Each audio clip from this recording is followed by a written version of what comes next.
Welcome back to Easy English Talk Podcast. You know that feeling when you're about to speak English and you freeze because you're not sure if you should say do, does, or did? You're not alone, and today we're going to fix that problem forever. Welcome to Easy English Talk Podcast. I'm Ryan. And I'm Priya. It's great to have you here with us. We know this topic causes a lot of confusion, even for people who've been learning English for years. So we're going to break it down step by step in the simplest way possible. Today we are discussing how to use do, does, and did in English. Now, let me be clear about something right away.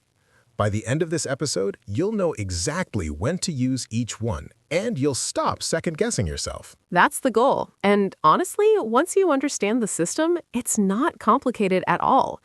The problem is that most people never learn the pattern clearly. They just memorize random examples and hope for the best. Exactly. And that's why we're starting with the core problem first.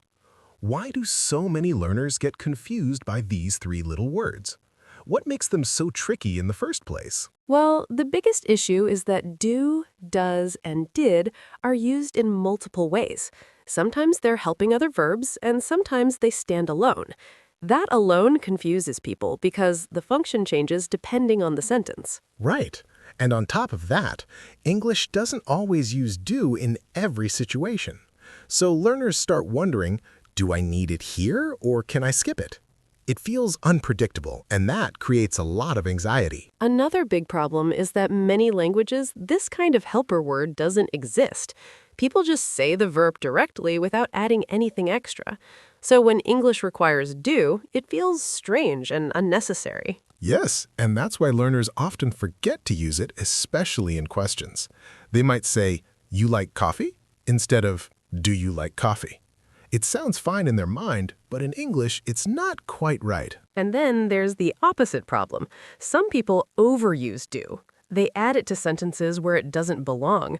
For example, saying, "I am happy," instead of just, "I am happy." That's a great point. So the confusion goes both ways. People either forget to use do when they need it, or they use it when they shouldn't. Both mistakes come from not understanding the rules clearly. Exactly. And the truth is, once you know the pattern, it becomes automatic. You don't have to think about it every time you speak. You just need a clear system, and that's what we're going to give you today. Perfect. So let's start building that system right now. First, let's talk about do and does. When do we use these two words, and what's the difference between them? Great question. Do and does are used in the present tense. That means we use them to talk about things happening now or things that happen regularly. The difference between them is very simple. It depends on the subject. Right. So with I, you, we, and they, we use do. For example, I do like coffee, or they do understand. It's the same word for all of those subjects. Exactly. But with he, she, and it, we use does. So you would say, he does like coffee, or she does understand. That's the only difference. It's based on who or what you're talking about. And once you know that rule, it's easy to remember. If the subject is third-person singular, meaning he, she, or it, use does. For everything else, use do. Perfect. Now let's talk about the most common way we use do and does. The biggest use is in questions. In English, we need do or does to form most present tense questions. That's right. If you want to ask a question in the present tense, you usually start with do or does. For example, do you like pizza? Or does she work here? Without do or does, the question doesn't work. Exactly. And here's an important thing to remember. When you use does, the main verb stays in its base form. So you say, does he work here? Not, does he works here? That's a common mistake. People add an S to the verb because they're thinking about third person. But the S is already in does, so the verb stays plain. Does carries the tense, not the main verb. Right. So the rule is simple. Does plus base verb. Does she know? Does it matter? Does he understand?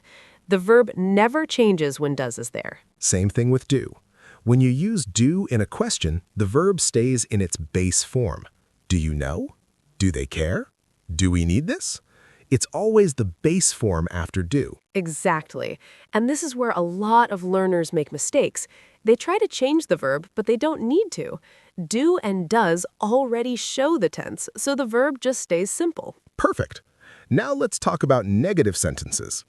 Do and does are also used when you want to say something didn't happen or isn't true. But instead of just do or does, we add not. Right, so it becomes do not or does not. For example, I do not like spicy food, or she does not work on Sundays. This is how we make negative statements in the present tense. And in everyday speech, we usually use contractions. Do not becomes don't, and does not becomes doesn't. So you'd say, I don't like spicy food, or she doesn't work on Sundays. Exactly. And again, the same rule applies here. When you use doesn't, the main verb stays in its base form. You say, he doesn't know, not he doesn't knows. Right. The mistake happens because people forget that doesn't already handles the third person, so the verb after it doesn't need an S. Keep it simple. Doesn't plus base verb. Perfect. And with don't, the verb also stays in its base form. I don't understand. They don't care. We don't need help. It's the same pattern every time. Exactly. So now you know how to use do and does in questions and negative sentences. But there's another way we use them, and it's really useful. We use do and does for emphasis. Yes, this is a great point. Sometimes you want to show that you really mean something, or you want to correct someone who doesn't believe you. That's when you add do or does to your sentence. For example, if someone says you don't like coffee, you can reply, I do like coffee. The do makes your statement stronger and clearer. It shows you're serious about what you're saying. Exactly. Or imagine someone says, she doesn't care about this project. You can respond, she does care. She's been working on it all week. The does adds weight to your words. Right. And this is common in spoken English, especially when you're disagreeing or clarifying. It's a small word, but it makes a big difference in tone. It shows confidence and certainty. Exactly. And you can hear the emphasis when someone says it. The stress usually falls on do or does. I do understand. She does know. Perfect. So that's another layer of how do and does work in English. Now let's move to did, which is used in the past tense. This one is actually easier in some ways. Yes, did is simpler because it doesn't change based on the subject. Whether you're talking about I, you, he, she, it, we, or they, you always use did. There's no does version for the past tense. Exactly. So if you're asking a question about something that happened in the past, you use did. Did you see the movie? Did she call you? Did they arrive on time? It's the same word every time. And just like with do and does, the main verb stays in its base form. You don't say, did you saw the movie, or did she called you? You say, did you see, and did she call? Right. Did already shows that you're talking about the past, so the verb doesn't need to change. It stays simple and easy. Exactly. And this is where learners sometimes make mistakes. They think they need to use the past tense verb after did, but they don't. Did carries the past tense, so the verb stays in its base form. Perfect. And the same rule applies to negative sentences in the past tense. We use did not or the contraction didn't. For example, I did not go to the party, or she didn't finish her homework. Exactly. And again, the verb after didn't stays in its base form. You say, I didn't go, not I didn't went. She didn't finish, not she didn't finished. Right. This is one of the most common mistakes in English. People use didn't correctly, but then they add the past tense to the verb. It sounds wrong because you're marking the past twice. Exactly. Didn't already tells us it's the past, so the verb stays plain. Once you remember that, it becomes automatic. Didn't plus base verb. That's the rule. Perfect. And just like do and does, we can also use did for emphasis. If you want to stress that something really happened, you add did. For example, I did finish my homework, or he did tell me about it. Yes, this is really common in spoken English. It shows that you're defending yourself or correcting someone's misunderstanding. The did makes your point stronger. Exactly. And again, you can hear the emphasis in the voice. I did finish it. She did call you. It's a powerful way to show certainty. Right. So now we've covered the three main uses of do, does, and did. Questions, negatives, and emphasis. These are the most important patterns to remember. Exactly. But there's one more situation we need to talk about. Sometimes do, does, and did are not helping verbs. Sometimes they're the main verb in the sentence. That's right. When do means to perform or to complete, it's the main verb. For example, I do my homework every day, or she does yoga in the morning. Here, do and does are the action, not helpers. Exactly. And in the past tense, you would say, I did my homework, or she did yoga. So do, does, and did can act as main verbs when they describe an action. That's different from their role as helpers. Right. And this is where it can feel confusing. The same words have different jobs depending on the sentence. But once you see the difference, it's easy to tell them apart. Exactly. If there's another verb in the sentence, then do, does, or did are helpers. But if there's no other verb, then they're the main action. That's the simple way to think about it. Perfect. And there's one more thing we should mention. Sometimes learners wonder, do I always need to use do in questions? And the answer is no. Right. If the question uses be verbs like am, is, or are, you don't need do. For example, you say, are you ready? Not do you are ready. The be verb makes the question by itself. Exactly. And the same is true with modal verbs like can, will, should, and must. You say, can you help me? Not do you can help me. These verbs form questions without do. Right. So do, does, and did are only needed with regular action verbs. When you have be verbs or modals, you don't use do. That's an important exception to remember. Exactly. And once you know that, it clears up a lot of confusion. You're not just throwing do into every sentence. You're using it only when it's needed. Perfect. So now let's talk about how to practice this. Knowing the rules is one thing, but using them naturally is another. How can learners build confidence with do, does, and did? The best way is to practice forming questions out loud. Take simple sentences and turn them into questions using do, does, or did. For example, start with you like tea and change it to do you like tea? Exactly. Or take she works here and change it to does she work here? And for the past tense, take they went home and change it to did they go home? This kind of practice makes the pattern automatic.